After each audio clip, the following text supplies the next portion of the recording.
Welcome बच्चों। जैसे कि आप यहाँ पर देख रहे हो, हेडिंग है हमारे पास फ्रॉनहोफर डायफ्रैक्शन। सबसे पहले तो लास्ट टाइम हमने जो डायफ्रैक्शन देखा उसका थोड़ा सा क्विक रिवीजन करते हैं आधे एक मिनट में। तो जैसे कि हमने देखा था कि मान लीजिए कि एक आधे छत को यहाँ पे हल्का सा कट है, यहाँ से अगर लाइट आता है तो लाइट सीधा जाकर ग्राउंड पे क्या होना चाहिए था, इतना ही पैच हमको मिलना चाहिए था, लेकिन ऐसा होता नहीं। वो पैच होता है, वो जो धब्बा होता है, वो जो लाइट होता है, वो ऐसा फैला हुआ नज़र आता है हमको। ठीक है, तो यहाँ पर क्या हुआ है कि जैसे कि हम कहते हैं कि लाइट की जो प्रोपेगेशन होती है वो रेक्टिलिनियर होती है, यानी लाइट एकदम सीधे रास्ते चलता है, कभी मुड़ता नहीं है। लेकिन यहाँ पर उसी की ही कुछ प्रॉपर्टी है कि अगर मान लीजिए कि वो शार्प कॉर्नर्स पर अगर आ जाए, और शार्प कॉर्नर्स पर वो क्या होता है कि इधर में वो बेंड हो जाता है और वो ज्योमेट्रिकल शैडो में घुस जाता है। ठीक है, या फिर ज्योमेट्रिकल शैडो तैयार करता है, ऐसा बोलेंगे। तो ये जो बेंडिंग ऑफ लाइट है eight the sharp corners, it is nothing but the diffraction. यही हमारा क्या है, डायफ्रैक्शन है। यानी डायफ्रैक्शन यानी क्या बोलेंगे हम, the phenomena of light in which it bends at the sharp corners या फिर एट द ऑब्स्टिकल्स। कोई उसके सामने में रुकावट अगर आ गई, मान लीजिए कि मैंने क्या कर लिया कि एक आधा कार्डबोर्ड इसके सामने में, लाइट के सामने में पकड़ लिया। कार्डबोर्ड अगर पकड़ लिया तो सामने में क्या होगा, यानी लाइट नहीं दिखेगा, अंधेरा टाइप मिलेगा। लेकिन जैसे ही लाइट, ये लाइट अगर इस पर आ रहा है मान लो, ठीक है, ठीक, तो यहाँ सामने में कुछ नज़र नहीं आएगा, यहाँ देखेंगे तो आप क्या होगा, कुछ नज़र नहीं आएगा। देखिए जैसे ही यहाँ होगा तो ऐसे तिरछे इसमें, मतलब यहाँ पे सीधा आया और यहाँ पे ऐसा मुड़ गया वो। ठीक है, तो थोड़ी शैडो क्या हो जाती है उसकी, बड़ी हो जाती है। इसलिए छोटी सी चीज़ के सामने अगर लाइट डाल दो तो वो बड़ी चीज़ नज़र आती है। ठीक है, मतलब वहाँ पे क्या हो रहा है कि हमारे पास में लाइट का बेंड होना, यही हमारा क्या कहलाता, सिंपल इसमें डायफ्रैक्शन। अब अगर डायफ्रैक्शन देखेंगे तो जैसे कि हम अभी थ्योरी देखने वाले हैं, तो उसमें डायफ्रैक्शन के हमारे पास दो टाइप है। एक है फ्रेस्नेल डायफ्रैक्शन, ठीक है, एक है फ्रेस्नेल डायफ्रैक्शन और दूसरा है Fraunhofer diffraction. Fraunhofer diffraction actual अगर ये देखेंगे तो ये वैसे भी साइंटिस्ट के नाम होते हैं, तो उन्होंने जैसे ढूंढा है कि ये इस तरह से डायफ्रैक्शन होगा, तो उन्होंने अपना नाम दे दिया फ्रेस्नेल डायफ्रैक्शन। फ्रॉनहोफर ने अपना नाम दे दिया, क्या है वो, फ्रॉनहोफर डायफ्रैक्शन। अब फ्रेस्नेल डायफ्रैक्शन में क्या होता है, तो वहाँ पर अगर आप देखेंगे, जैसे कि यहाँ पर हम बात करते हैं फ्रेस्नेल डायफ्रैक्शन में, ठीक है, तो जैसे यहाँ पर अगर मान लीजिए कोई सोर्स है, सोर्स के सामने यहाँ पर क्या होगी, स्लिट होंगी। स्लिट यानी जिसमें से लाइट एंट्री करेगा, जिसको हम स्लिट कह लेते हैं। और यहाँ पर अगर बात करते हैं हमारे पास में जो स्क्रीन है उसकी, तो ये मान लीजिए स्क्रीन है हमारे पास, ठीक है, ये आपकी स्लिट है जिसमें से लाइट आगे बढ़ेगा, और ये आपका यस क्या है, सोर्स है। ठीक है, तो ये आप देख रहे हो यहाँ पे ये स्लिट है, और स्लिट से ये सोर्स या फिर ये जो स्क्रीन है, इसका जो डिस्टेंस है वो डिस्टेंस बहुत ही कम है। ठीक है, तो अगर वो डिस्टेंस कम है तो सिंपल उस डायफ्रैक्शन को आप क्या बोलेंगे, फ्रेस्नेल डायफ्रैक्शन। यानी फ्रेस्नेल डायफ्रैक्शन किसे कहेंगे, the diffraction in which the source and the screen are very near to the slit. ठीक है, are at the small distance बोल सकते हैं आप to the slit, then the diffraction is called as Fresnel diffraction. अब यहाँ पे ये स्मॉल डिस्टेंस पे है, जिसे हम क्या कहेंगे, फाइनाइट भी कह सकते हैं। और फाइनाइट डिस्टेंस पे अगर है तो आपको मालूम है कि जो सोर्स है वो कौन सा वेवफ्रंट तैयार करेगा, या तो वो सिलेंड्रिकल वेवफ्रंट तैयार करेगा, या तो वो क्या देगा आपको, ऐसा सिलेंड्रिकल, या फिर क्या देगा हमको, वो सर्कुलर वेवफ्रंट देगा। ठीक है, सो ये आपको थोड़ा ध्यान में रखना, ये सर्कुलर है इस तरह से, और ये सिलेंड्रिकल वेवफ्रंट देगा हमको। ठीक, अब यही बात अगर हम बात करते हैं किसके, फ्रॉनहोफर डायफ्रैक्शन के, तो फ्रॉनहोफर डायफ्रैक्शन में क्या होता है कि ये अगर आपकी स्लिट है जिसमें से लाइट आगे बढ़ेगा, ठीक है, यहाँ पर इधर में आपकी स्क्रीन है, और यहाँ में इधर में कहीं दूर तो भी आपका क्या होगा, सोर्स होगा। ठीक है, अब ये सोर्स है बहुत दूर है, यानी इनफाइनाइट डिस्टेंस पे है, ये भी इनफाइनाइट। अब इनफाइनाइट का मतलब यहाँ पे लार्ज डिस्टेंस, जैसे ये स्लिट है, स्लिट और स्क्रीन है, करीबन इनके बीच में 5 मीटर, 6 मीटर, 10-10 मीटर तक, 1 मीटर यानी करीबन इतना होता है, 10-10 मीटर तक क्या होता है, डिस्टेंस होता है। ठीक है, मतलब डिस्टेंस क्या है, ज़्यादा है, इनफाइनाइट है, लार्ज है आप बोलेंगे। ठीक है, यानी सिंपल क्या कहेंगे कि when source and the screen are at large distance या फिर infinite distance from the slit, then the diffraction is called as Fraunhofer diffraction, जो हम देखने वाले हैं। ठीक है, अब होता क्या है कि जैसे कि ये जो सोर्स होता है, जनरली इसके सामने हम क्या करते हैं, लेंस रखते हैं, कॉन्वेक्स लेंस, और कॉन्वेक्स लेंस का जो भी फोकस वगैरह होगा वो उस फोकस पे हम इसको रखते हैं। और जब यहाँ से जब लाइट इधर में आता है तो वो क्या होता है कि थोड़ा पैरेलल मैनर में चलता है, ठीक है। यानी वैसे भी अगर हमने देखा तो आपको मालूम है इनफाइनाइट डिस्टेंस पर अगर सोर्स रखते हैं तो इनफाइनाइट डिस्टेंस से जब हमारे पास लाइट आता है तो वो जो वेव फ्रंट होता है वो वेव फ्रंट हमारा क्या होता है, पैरेलल वेव फ्रंट होता है, ठीक है, सर्कुलर या फिर सिलेंड्रिकल नहीं होता, ठीक है। फिर उसके बाद में क्या करना पड़ता कि इसमें और भी अरेंजमेंट है जो हम थोड़ी देर में देखेंगे।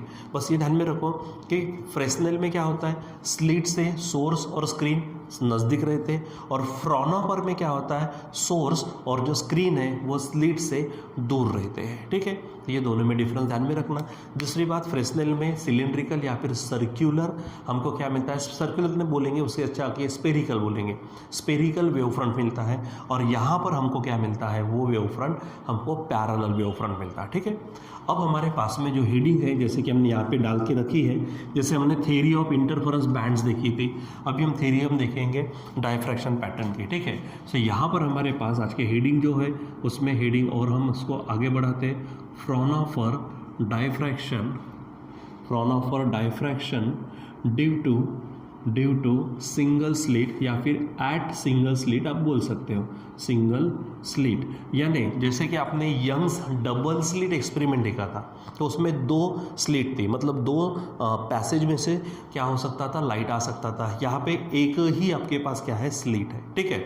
सो जैसे कि अभी मैंने थोड़ी देर पहले कहा कि फ्रॉनोफर डायफ्रैक्शन में अब सिंगल स्लिट तो एक ही है, उसमें कोई बात ही नहीं है, लेकिन जब हम बात करेंगे सोर्स के तो सोर्स दूरी पर रहेगा, वहाँ से आने वाले जो वेव फ्रंट है वो पैरेलल वेव फ्रंट रहेगा, और स्क्रीन भी हमारी दूर रहेंगे, ठीक है। तो 2 मिनट के लिए मैं यहाँ पर क्या कर देता हूँ, ठीक है, ये इस तरह से बता देता हूँ कि ये हमारी क्या है, स्लिट है समझो, ठीक है। कहीं तो भी यहाँ पे मैं ओपनिंग डाल देता, अब क्योंकि मैं बड़ा इसलिए बता रहा हूँ यहाँ पर क्योंकि मुझे थोड़ा सा ढंग से बताना पड़ेगा, इसलिए क्योंकि एकदम छोटी अगर मैं स्लिट बताऊँ तो फिर वो समझने में मुश्किलता निर्माण करेगी, ठीक है। थोड़ा सा स्क्रीन में इधर भी डाल देता हूँ, स्क्रीन मान लीजिए कि इधर में आपके पास क्या है, ये आपकी स्क्रीन है, ठीक है, ये आपके पास क्या है, स्क्रीन, और कहीं इधर में हमारे पास क्या होगा, सोर्स होगा। और सोर्स जब होगा तो जैसे कि मैंने अभी बताया था आपको, ये सोर्स था, बीच में हम क्या रखेंगे, इसके लेंस रखेंगे, ठीक है, और लेंस रखेंगे तो यहाँ पर जो हमारे पास में वेव्स आएंगे, ठीक है, रेज आएंगे, वो जब आगे बढ़ते जाएंगे तो हमको किस तरह से मिलेंगे, पैरेलल वेव फ्रंट के फॉर्म में मिलेगा, ठीक है। तो ऐसे बहुत सारे होंगे यहाँ पे, नॉर्मल या वेव नॉर्मल या फिर रेज जो है बहुत सारे रहेंगे, इसमें से मैं यहाँ पर 2 बता देता हूँ, ठीक है। कि मान लीजिए कि यहाँ पर क्या हो रहा है कि एक जो रे है मैं यहाँ पे इस तरह से बता देता हूँ, ठीक है, और एक रे मैं यहाँ पर बी के लिए इस तरह से बता देता हूँ, ठीक है। तो 2 पैरेलल रेज हम इसमें से ले रहे हैं। स्लिट हमारी कौन सी है, ए बी स्लिट है, ठीक है, ये ए बी क्या है, स्लिट। अब यहाँ से रेज हमारे पास इस तरह से आ रहे हैं, ठीक, पैरेलल है। ये स्लिट का देखो, ये जो मैंने ओपनिंग बताया ये हमारे पास में छोटा सा भाग होता है, इसको हम स्लिट कहते हैं। लेकिन अगर भाई इतना सा बताओ तो डायग्राम ना तो तुमको समझेगी ना मुझे निकालने में कोई इसमें सुविधा होगी, इसलिए इसी कट को हमने बड़ा कट बता दिया, ठीक है, स्लिट का। फिर उसके जैसे कि बात लीजिए कि ये उसका मिडल पॉइंट वगैरह हो सकता है, ठीक है। अब उसके सामने हमने क्या करना है, स्क्रीन रखना है, और इस स्क्रीन के इसमें, ठीक है, हमको क्या करना है, बीच में यहाँ पर हम और एक क्या करेंगे, लेंस रखेंगे, ठीक है। देखो सोर्स के सामने जो लेंस रखा था वो इसलिए ताकि हमको पैरेलल वेव फ्रंट मिले, लेकिन अभी स्लिट के सामने भी हम क्या कर रहे हैं, एक लेंस रख रहे हैं। ये हमारे पास स्लिट है मान लो, ठीक है, इसको हम स्लिट कहेंगे, स्लिट ए बी है, ये लेंस हो गया, और ये आपके पास स्क्रीन है, ठीक है। इस तरह से आपके पास अरेंजमेंट है। अब जैसे कि अगर बात करते हैं हम यहाँ से तो बहुत सारे वेव्स, क्योंकि ये जो स्लिट है, ये स्लिट का मतलब मैं फिर से एक बार बताता हूँ, स्लिट का मतलब है किसी बड़े इसमें, जैसे मैंने ये बड़ा सा ये कर लिया, यहाँ से एक रेक्टेंगुलर कट, जैसे अपने घर में कार्डबोर्ड होता है, एग्ज़ाम पैड होता है, एग्ज़ाम पैड में आपने हल्का सा कट कर लिया रेक्टेंगुलर, और वहाँ से अगर आपने देखा तो वो स्लिट गई, ठीक है। तो अब जैसे कि ह्यूजन प्रिंसिपल भी लास्ट टाइम हमने देखा था। ह्यूजन प्रिंसिपल में क्या था कि जो वेव फ्रंट होता है वहाँ पे वेव फ्रंट पे जितने भी पॉइंट्स आते हैं वो सभी के सभी पॉइंट खुद को सेकेंडरी वेव्स के जैसा बिहेव करते हैं, ठीक है। जैसे अगर इतनी सी भी स्लिट है तो इसके बीच में जो हज़ारों करोड़ों पॉइंट्स होंगे ना, लाखों, तो वो खुद को क्या करेंगे कि जैसे कि वो खुद क्या है, सेकेंडरी सोर्स ऑफ लाइट है, तो इसके बीच में भी बहुत सारे होंगे हमारे, ठीक है। तो वो भी कैसे करेंगे कि खुद को सेकेंडरी सोर्स ऑफ लाइट के जैसा बिहेव करेंगे। तो हर एक पॉइंट से यहाँ से क्या निकलेंगे, हमारे पास लाइट रेज निकलेंगे, लाइट वेव्स निकलेंगे, फिर वो कॉन्वेक्स लेंस पर जाएंगे और सामने जाकर कहाँ पे कॉन्वर्ज होंगे, वो स्क्रीन पर। जनरली ये भी ध्यान में रखना है, ये जो हमारे पास में लेंस है, ये स्क्रीन तक का जो डिस्टेंस है वो डिस्टेंस डी तो है, लेकिन वो डिस्टेंस भी ध्यान में रखना कि वो हमारे पास में ये जो लेंस रखने वाले, इस लेंस के फोकल लेंथ पर ही रखो तो ज़्यादा अच्छा इफेक्टिव हमको पैटर्न मिलने वाला है, ठीक है। ठीक है, तो चलो अब हम क्या करते हैं, एकदम ये ए बी का जो मिडल पॉइंट है, इस मिडल पॉइंट से एक मान लीजिए कि सेंट्रल लाइन निकाल देता हूँ मैं, ठीक है। वो लाइन की अगर बात करता हूँ तो समझो वो यहाँ पर कहीं ओ पॉइंट पर मिल रही है, मान लो, ठीक है, यहाँ पर। अब अगर मैं बात करूँ, अगर ये ए से या फिर बी से निकलने वाली वेव्स जो है, तो निकलने वाली वेव्स जब यहाँ पर पहुँचेगी, किसके पास में, ओ के पास में अगर आती है, तो वो वेव्स जो है उनका जो पाथ डिफरेंस रहेगा, जैसे यहाँ से मैं ये ए ओ ले रहा हूँ और इधर से मैं यहाँ से मान लीजिए कि मैं यहाँ से ये बी ओ बता देता हूँ, ठीक है। दो रेज में यहाँ से बता देता हूँ ऐसे। तो देखो आप, ये जो ए ओ है और ये जो बी ओ है, इनका पाथ ये दोनों के दोनों सेम है। तो अगर मान लीजिए कि ए ओ इज इक्वल टू अगर बी ओ है, मतलब इनके बीच में पाथ डिफरेंस कितना होगा, तो 0 होगा, क्योंकि इसमें पाथ डिफरेंस मिलेगा ही नहीं, क्योंकि सेम है। और अगर मान लीजिए कि पाथ डिफरेंस अगर क्या आता है, 0 आता है, इसका मतलब क्या है कि पॉइंट ओ क्या होगा, so point O is brightest point, ठीक है। यानी वो ब्राइट पॉइंट मिलेगा हमको, क्या मिलेगा, पॉइंट ओ ब्राइट पॉइंट मिलेगा। और उसे हम स्पेशली सेंट्रल मैक्सिमा भी कहते हैं। मैक्सिमा मतलब मैक्सिमम इंटेंसिटी वाला पॉइंट। तो ये पॉइंट ओ हमारा क्या रहेगा, सेंट्रल मैक्सिमा, ठीक है। अब उसके बाद में यानी सबसे बीच में, जैसे मैंने लास्ट टाइम में कहा था कि वो जो पैटर्न आपको बताया था ये इस तरह से मिलेगा, तो सबसे बीच में हमको क्या मिलेगा, एकदम ब्राइट पॉइंट, फिर उसकी इंटेंसिटी धीरे धीरे क्या होती जाएंगी, कम होती जाएंगी। तो वही सबसे बीच वाला पॉइंट है, वो हमारा सेंट्रल ब्राइट पॉइंट या फिर सेंट्रल मैक्सिमा कहलाता। अब मान लीजिए कि मैं कहीं यहाँ पर पॉइंट पी ले लेता हूँ, ठीक है, कहीं मान लीजिए पॉइंट पी ले लेता हूँ। अब ये पॉइंट पी हमारे पास में क्या है, कैसा है, क्या वो डार्क होगा, क्या वो ब्राइट होगा। अच्छा, ब्राइट भी होगा तो उसकी इंटेंसिटी क्या होंगी, वो हमको देखना है। तो होता क्या है कि वहाँ पर हमारे पास में जो वेव्स पहुँचते हैं, उस वेव्स के जो पाथ डिफरेंस होता है, उस पाथ डिफरेंस पर पाथ डिफरेंस तय करता है कि वो हमारा क्या होगा, ठीक है। तो जैसे कि सबसे पहले तो मैं यहाँ से क्या करता हूँ, ऐसे जो परपेंडिकुलर है या फिर सीधी लाइन जिसे हम हॉरिजॉन्टल कह लेंगे, इसी को मैं थोड़ा सा आगे बढ़ा देता हूँ यहाँ पर, ठीक है। तो ये हॉरिजॉन्टल अगर है तो ये ऑलरेडी यहाँ पर इस तरह से आगे बढ़ चुका हूँगा। अब पॉइंट पी तक मुझे जाना है, तो पॉइंट पी क्या करेगा, पहले तो ए से कुछ रेज यहाँ पर आएंगे, ठीक है, यहाँ से भी रेज निकल सकते हैं, ये बी से भी रेज निकलेंगे, ठीक है, और वो यहाँ तक जाएंगे, ठीक है। देखो पहले ए से, क्योंकि वो पहले लेंस के ऊपर आएंगे और लेंस के ऊपर आने के बाद में फिर वो कहाँ जाएंगे, पी तक। तो ये हमारा सीधा भी हो सकता है, मुड़ा हुआ भी हो सकता है। यहाँ पे देखो एक एंगल बन गया, ठीक है। ये एंगल क्या है, मान लो यहाँ पे मैं फिर से बताता हूँ, ये एंगल समझो थीटा है। किसके साथ बनाया, ए से, ठीक है, कहाँ तक गया वो, पी तक। एग्जैक्टली सीधा जाएगा ये ज़रूरी नहीं है, क्योंकि वो पहले लेंस पे आएगा, लेंस के बाद में वो पी पर जाएगा, ठीक है। लेकिन एंगल किसके साथ बना है, हॉरिजॉन्टल में, ठीक है। अब जैसे अगर मान लीजिए कि बी से, तो बी से भी पहले क्या होगा, वो यहाँ पर आएगा, ठीक है, इस पॉइंट पर आएगा और इस पॉइंट से कहाँ पहुँचेगा, वो हमारे पी तक पहुँचेगा, ठीक है। इस पॉइंट से कहाँ जाएगा, वो पी तक, ठीक है। यानी ये पाथ कैसा कवर करेगा, ये जो बी पी है ऐसा जाएगा, ठीक है। तो यहाँ पे भी इसके बीच में समझो कि एंगल कितने का बन चुका है, थीटा इतना एंगल बन चुका है, मान लो, ठीक है। अब बात करते हैं वैसे ही ये यहाँ से जितने भी पॉइंट्स हैं इसके बीच में वो लेंस पर जाएंगे, लेंस से कहाँ पर पहुँचेंगे, पी पर पहुँचेंगे, ठीक है। सो अब हमारे पास एक पाथ है AP, दूसरा पाथ है BP। अब जाहिर सी बात है आप AP को देखो और BP को देखो, BP पाथ आपको थोड़ा सा बड़ा नजर आएगा। तो BP अगर बड़ा है, ठीक है, एज कम्पेयर टू AP, मतलब अगर हम बात करते पाथ डिफरेंस की तो आपको मिलेगा BP माइनस AP। आपको क्या मिलेगा, BP माइनस AP। लेकिन वो BP माइनस AP आप ऐसा निकाल नहीं पाएंगे क्योंकि आप यहाँ पे स्केल नहीं लगा पाएंगे, क्योंकि बीच में लेंस आ गया है, लेंस से रिफ्रैक्शन होकर वो P तक पहुँचा, ठीक है। तो इसलिए उसको निकालने का एक और तरीका है हमारे पास में, वो पाथ डिफरेंस आप कैसा निकालेंगे। तो उसके लिए आप ज़रा सा ध्यान दो। जैसे मान लीजिए कि मेरे पास में ये थोड़ी स्क्रीन टाइप होती है और यहाँ से एक और यहाँ से एक जा रहा है, ठीक है, पॉइंट P पर, ठीक है। सो यहाँ से मैं क्या करता हूँ, ये मान लो एकदम सीधी लाइन में है, ठीक है, ये सीधी लाइन में है और यहाँ से P से A तक एक पाथ गया है और P से ये यहाँ तक, ये B तक ये दूसरा पाथ गया है, समझो, ठीक है। अब जैसे कि मैं क्या करूँगा, ये A से ये BP पर क्या करता हूँ, मैं परपेंडिकुलर निकाल देता हूँ, ठीक है। अगर मैंने A से BP पर परपेंडिकुलर निकाल दिया, ठीक है, तो ये जो समझो कुछ भी AM वगैरह ले लो, ठीक है, समझो वो AM है, तो ये जो एक्स्ट्रा का पाथ नज़र आया ना, ये जो BM है, क्योंकि आप देखेंगे जब ये परपेंडिकुलर रहेगा, ठीक है, तो ये चीज़ और ये जो MP है ये चीज़ सेम आ जाएंगे और जो कुछ होगा ये जो है ये एक्स्ट्रा होगा जो हमारा BP माइनस AP होगा, ठीक है।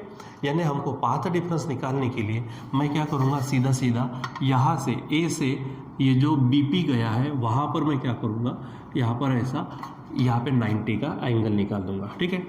अब ये जो स्लीट है, ये स्लीट को भी मैं क्या करता हूँ, थोड़ा सा इस तरह से डिस्टेंस टाइप बता देता हूँ, ठीक है।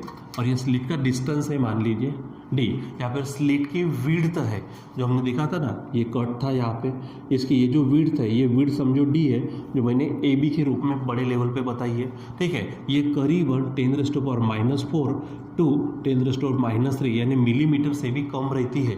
ये जो इतनी एकदम बारीक रहता है, वो जो स्लीट है, जो कट है, बहुत ही बारीक रहता है।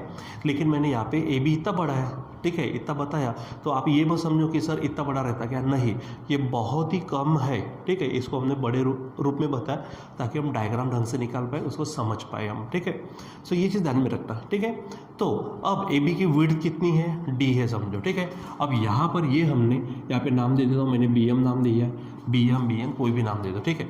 सो ये AM हमने BP के ऊपर, ठीक है, क्या किया है, परपेंडिकुलर निकाला, तो ये जो BM है, ये BM ही हमारा क्या है, पाथ डिफरेंस है। ये BM ही हमारा क्या है, पाथ डिफरेंस। तो अगर आप इन ट्राइंगल ABM में काम करेंगे, इन ट्राइंगल ABM, तो एंगल यम आपको क्या नज़र आ रहा, 90 डिग्री। अगर मैं यहाँ पे, अच्छा एक बात ये भी है, कभी हमने जब स्टार्टिंग किया था सर्कुलर मोशन चैप्टर देखा था, उस समय की बात है कि अगर मान लीजिए कि कोई ये एंगल है, ये एंगल है और यहाँ पर हमने क्या कर लिया कि एक इसको परपेंडिकुलर निकाल दिया और यहीं से यहाँ परपेंडिकुलर निकाला, तो जो एंगल यहाँ बनेगा वही एंगल यहाँ पे बनता। उसी प्रकार जो एंगल ये थीटा यहाँ पे बना है ना हॉरिजॉन्टल के साथ, जो एंगल यहाँ बना है हॉरिजॉन्टल के साथ, वही एंगल बनेगा आपका यहाँ पे, ठीक है।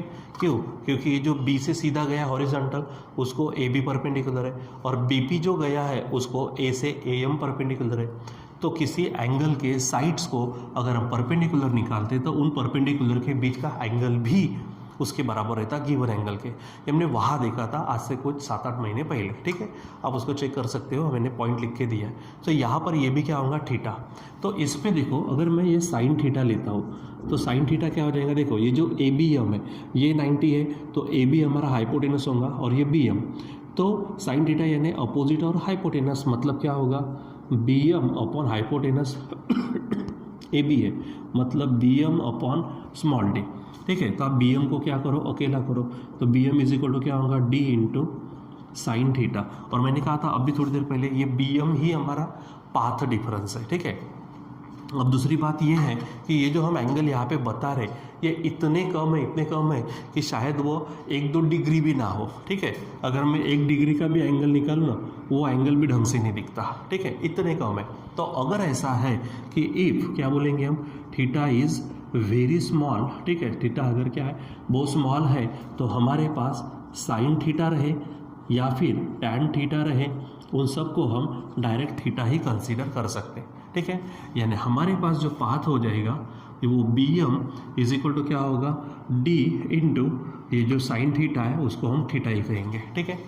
अच्छा, उसी थीटा को हम टैन थीटा भी ले सकते हैं। अब देखो बोला यहाँ पे टैन थीटा अगर लेते तो क्या बन जाएगा हमारे पास में, टैन थीटा अगर हमारे पास में है तो ये भी एम हमारे पास में और ये एम वगैरह हो सकता है, ठीक है, वो ध्यान में रखो। तो अब यहाँ से मैं ये जो बात कह रहा हूँ, ठीक है, तो यहाँ से अगर बात करते हैं हमारे पास में ये P अगर O से मान लीजिए कि एक से इतने डिस्टेंस पर है, ठीक है, कितने डिस्टेंस पर है, एक से इतने डिस्टेंस पर है, ठीक।